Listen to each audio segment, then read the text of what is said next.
చాలా బాధగా ఉంది. ఏం మాటలో తెలియడం లేదు.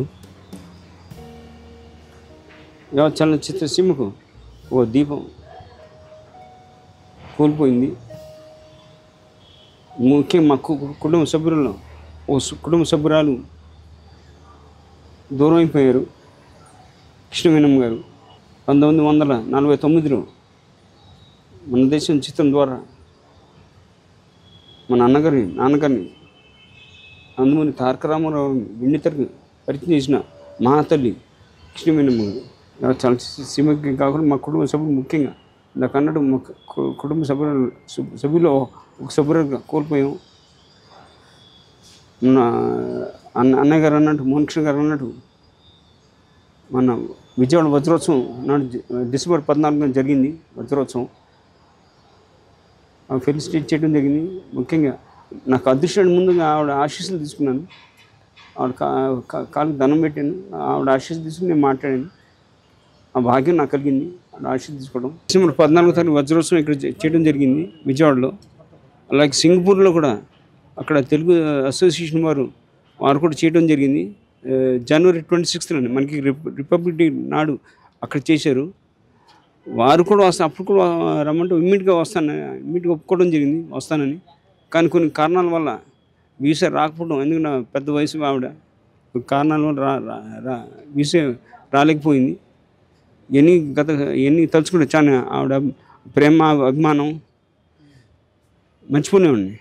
వారి ఆశలు ఎప్పుడు ఉండాలని మా కుటుంబం తరఫున వారి కుటుంబానికి ప్రకటన తెలియజేస్తూ మా కుటుంబం వెన్నట్టు ఉంటామని చెప్పి సెలవు తీసుకుంటున్నాను.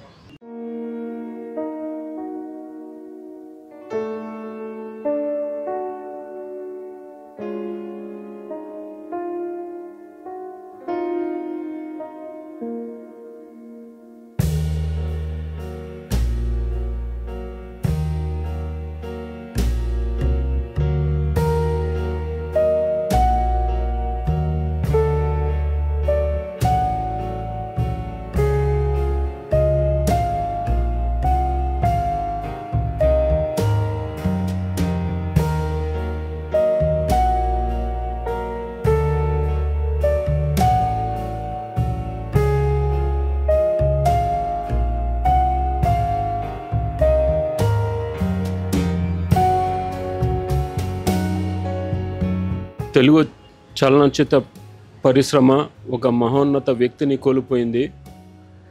బహుముఖ ప్రజ్ఞశాలి శోభనాచలం స్టూడియో అధినేత, గాయకురాలు, నటీమణి, అలాగే నిర్మాత కూడా. చాలా బాధాకరం అటువంటి వ్యక్తిని కోల్పోవడం. మా కుటుంబ సభ్యుల్ని పోగొట్టుకున్నట్టు మా బాధ.